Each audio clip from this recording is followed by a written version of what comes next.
You're watching the Midday News on TVC. Now, in the wake of the coronavirus outbreak, schools are closed and people are having to limit time spent out of their homes. The power of books can be leveraged on to combat isolation, to reinforce ties between people and expand our horizons. As we commemorate the World Book and Copyright Day, people are encouraged to read more. The theme for this year is Books, a Window into the World During COVID-19. Now, joining me now from Switzerland is Secretary General, International Publishers Association, Jose Borghino. Jose, it's good to have you join me right now. Thank you. Pleased to be here. Great. Now, when it comes to the rate of reading, certainly we cannot overemphasize the importance of reading, but how much of that are people doing right now? Would you say the rates are increasing or they're coming down? It's very difficult to measure that at the moment because, as you know, in many countries, bookstores are closed, and so people have restricted access to books. But I think the number of books that have been read online or accessed online is increasing. So it's very difficult to tell at the moment. I think we're still waiting until after the major impact of COVID before we get to those kinds of data.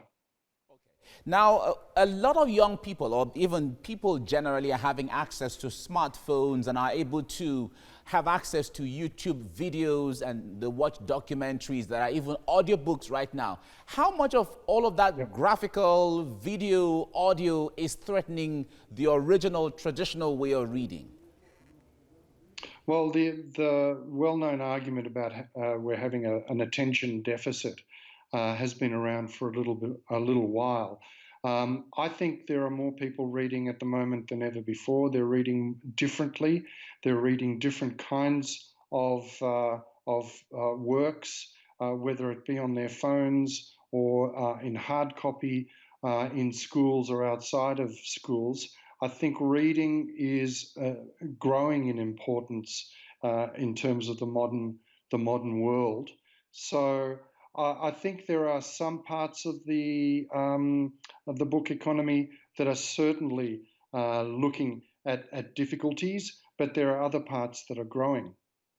All right. Now, a lot of persons have said that COVID-19, where everyone, at this period of time where everyone is advised to stay at home, is an opportunity to read more books. What do you say? That's right. Well, I think, as I said, I'm looking forward to seeing the numbers at the end of this period, because it could be that COVID has actually increased the number of people who see the benefits of a good book. At the moment, we're asking all the governments around the world who are being affected by the COVID-19 and who are putting together stimulus packages, we're saying, please keep the book chain, the book value chain in mind. Authors, publishers, booksellers, all the people that put together these wonderful resources need to be thought of when those stimulus packages are put together, and it will help with the COVID-19 pandemic. There are journals out there that are looking at ways of putting together a new vaccine against this virus, and those journals are put together by publishers. People are writing more at the moment. They're publishing in different ways. So I see the possibility that we may end up thinking that this was a new beginning. All right. At this time where a lot of people are at home and there are a plethora of books to read, how does one determine what kind of book to read at this time? Okay, that's like how long is a piece of string question. There are so many newspapers and blogs that are putting together lists of books.